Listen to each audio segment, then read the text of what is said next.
하나님 아버지, 오늘 또 우리 갈라디아서를 통해서 하나님 우리의 믿음을 어떻게 세워나가야 되며 하나님 왜 율법을 주셨는지, 또 그런 모든 하나님이 우리의 구원을 이끌어 가시는 그런 모든 과정 속에서 왜 그러한 것들이 필요했었는지, 하나님 어떻게 가면은 우리가 믿음의 성장이 일어나고, 또 어떻게 하면은 그 믿음의 성장이 방해되며 오히려 처음 우리가 시작되기 전으로 되돌아가는지, 하나님 이 갈라디아서를 통해서 우리의 마음속에 명확하게 밝혀주시고, 또 이것으로 말미암아 우리 안에 믿음을 향해서, 또 우리 주님을 향해서 그렇게 마음껏 달려갈 수 있는 시간 되도록 인도해 주시옵소서.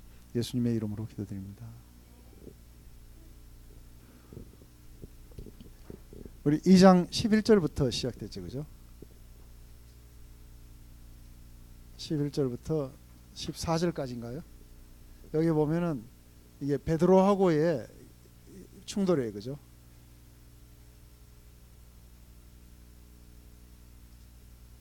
이걸 통해 가지고 우리 2장의 마지막까지입니까?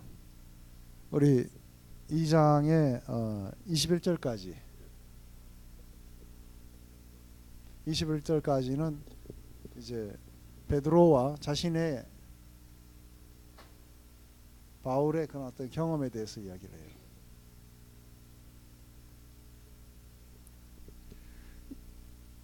우리 3장에 가면은 3장 1절부터 5절까지는 갈라디아인의 디아 교인들의 경험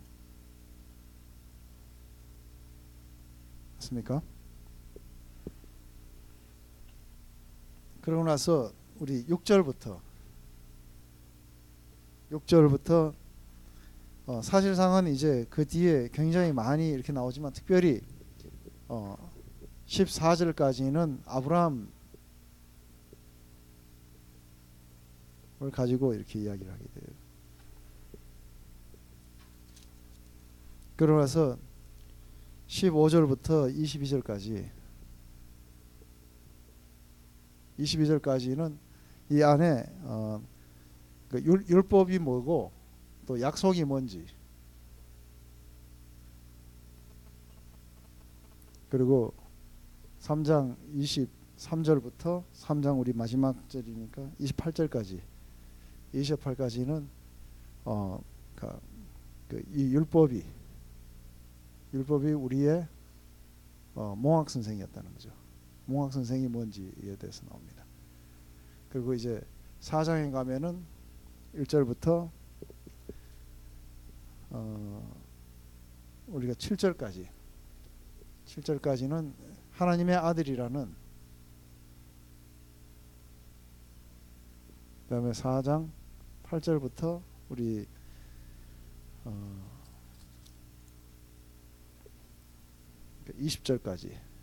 20절까지는 이게 갈라디아인들의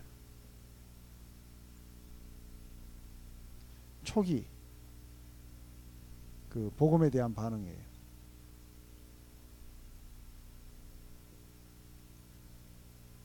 그 다음에 4장 21절부터 우리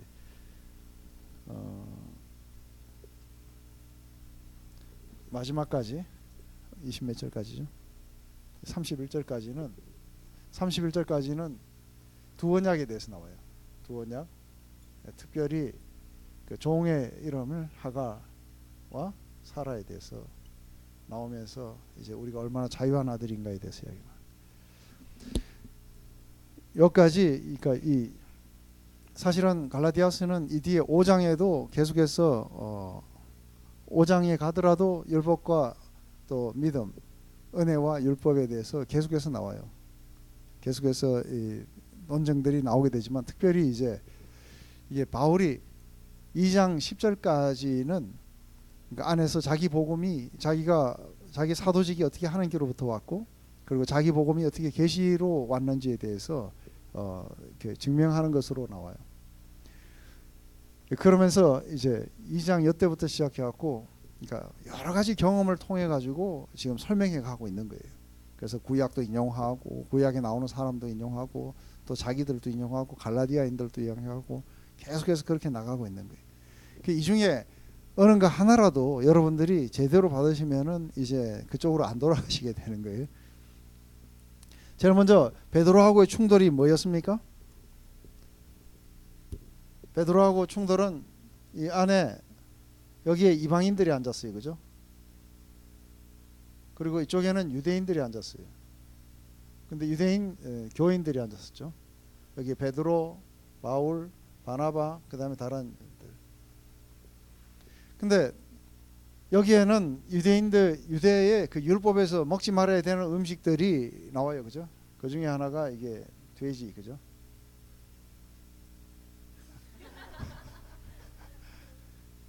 돼지고기라든지 뭐 이런 게 이렇게 나왔는데, 이 유대 교인들, 그러니까 유대 율법주의자들은 절대로 먹었으면 안 되는 그런 어떤 음식들이 이방인들과의 식사 교제 가운데 나오게 돼요.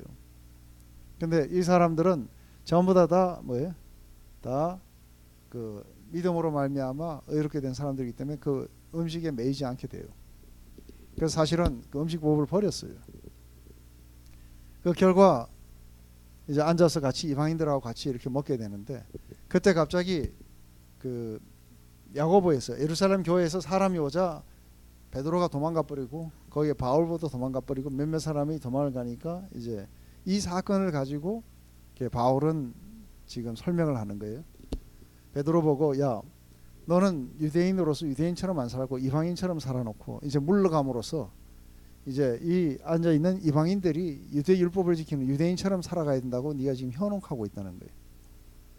그러면서 네가 그렇게 하는 게 옳은 거냐 하고 이제 이야기하니까 베드로가 할 말이 없죠. 그냥 연약해서 그랬어, 그죠? 겁나서 그랬을 뿐이지 내가 그걸 믿어서 그런 건 아니었는데, 그렇게 이야기를 하는 거예요. 그러면서 이게 베드로와의 충돌을 이야기하고 난 뒤에 베드로와 바울의 이 경험 속에서 우리는 원래 율법을 지켰던 유대인들이었다는 거예요. 유대인들이었는데 사람이 의롭게 되는 것은 이 율법을 지켜서 되는 게 아니고 이게 믿음으로 된다는 것을 알기 때문에 우리는 유대인이었지만 원래 율법을 지켰던 사람이 오히려 율법을 버리고 믿음 가운데로 왔다는 거예요. 그런데 너그 이방인들이 원래 율법도 없었던 것들이 믿음 안에 들어왔다가 이제는 거꾸로 어디로 가요? 율법을 지키러 글로 나가려고 하느냐. 그러니까 이게 지금 맞지 않은 거 아니냐. 우리는 지금 여기서 이걸 버리고 이쪽으로 왔어. 믿음으로 어렵게 되려고 율법을 버리고 일로 왔는데, 너희는 지금 믿음으로 어렵게 된 애들이 잘하려고 율법 쪽으로 가버렸다는 거예요. 이 이야기가 바로 이 이야기 속에서 나오면서 유명한 이야기가 갈라디아서 2장 20절에 뭡니까? 내가 그리스도와 함께 십자가에 못 박혔나니. 그런즉 이제 내가 사는 것은, 내가 그리스도와 함께 십자가에 못 박혔다는 이 의미는 뭘 의미하냐면 더 이상의 율법하고 내하고 상관없다는 얘기예요. 왜냐하면은 율법에 의해서, 내가 율법에 의해서 못이 박혀버린 거니까, 내가 처형을 당한 거니까 더 이상 율법하고 나하고 상관이 없다는 거예요. 이제 내가 사는 것은 내가 사는 게 아니고 내 안에 그리스도께서 산다는 것은 바로 내가 믿음 가운데 산다는 거예요. 그렇기 때문에 내가 아직도 육체 가운데 산다는 것은 나를 사랑하사 나를 위해 자기 몸을 버리신 하나님의 아들을 믿는 믿음 가운데 사는 삶으로 난 들어왔다는 거죠. 그래서 이게 2장의 이야기였어요. 3장에 오자 이제 갈라디아 교인들을 향해서 묻는 거예요. 갈라디아 교인들을 향해 가지고 이렇게 묻는 내용들이 무슨 이야기예요? 그러면 어리석도다 이 갈라디아 사람들아 했을 때 그 이야기하는 거예요. 그렇다면 너희들이 어떻게 해서 성령을 받았냐 하고 이야기를 해요.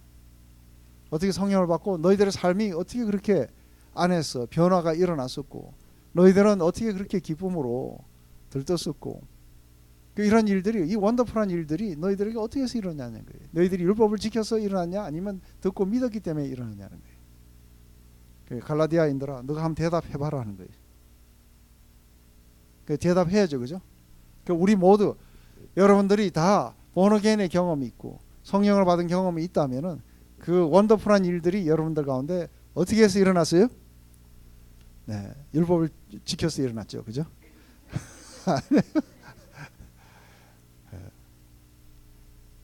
듣고 믿었기 때문에 아니냐? 이같이 어리석으냐? 이 원더풀한 일들을 경험하기 위해서 율법을 지키러 갈래? 이같이 니들이 어리석으냐? 정말 그러냐? 하면서 이제 그렇게 물어보는 게 여기인 거지. 그러면서 이게 안에서 너가 그렇게 자랑하는 유대 율법주의자들이 그렇게 자랑하는 아브라함, 자기네들은 아브라함의 자손이라 했다는 거예요. 그러면 너의 그 아주 자랑스러운 조상은 어떻게 해서 어려움을 받았냐? 그가 율법을 지켰냐? 이게 아니라는 거죠. 그거는 율법을 지킨 자가 아니고 하나님을 믿었다는 거예요. 하나님을 믿음에 이것을 그의 의로 정하셨다는 거 아니라. 이걸 통해 갖고 하나님은 한 번도 역사 이래에 인간을 행위로 의롭다고 칭한 사람이 없다는 거예요. 구약이든 신약이든 사람은 믿음으로 의롭게 된다는 거예요. 그렇기 때문에 안에서 하박국서를 인용해요.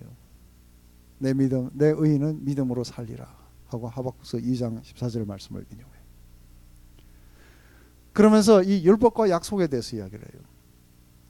이 율법과 약속에 대해서 이야기할 때는 제일 먼저 하나님이 아브라함에게 이제 축복을 약속해요. 근데 약속할 때 너와 내 자손에게 이런 모든 축복을 줄 것이다 하고 이야기한 거예요. 이것은 바로 누구에게 이야기하냐면은 이 유대인들은 자신들이 아브라함의 자손이라고 이야기하는데 바울은 여기에서 아니 그게 육신의 유대인들이 유대인이 아니라는 거예요. 그것은 바로 아브라함과 같은 믿음을 갖는 자들. 그렇기 때문에 안에서 뭘 이야기했냐면 그러니까 you and your seed 이렇게 하고 단수를 사용해요. 그래서 너의 자손들이 아니고 너의 자손 그래요. 그렇기 때문에 뒤에 한 사람만 지정을 했기 때문에 그가 누구냐면 바로 예수 그리스도라는 거예요. 그렇기 때문에 예수 그리스도 안에 있는 모든 자들을 다 아브라함에게 약속하셨던 그런 모든 축복들을 이렇게 주신다는 거예요. 그런데 문제는 이 약속이 BC 한 2000년경 가까이에서 생겼다 그랬죠. 그죠? 아브라함은 그때 사람이에요. 그러고 나서 430년 후에 모세를 통해서 율법을 주셨어요.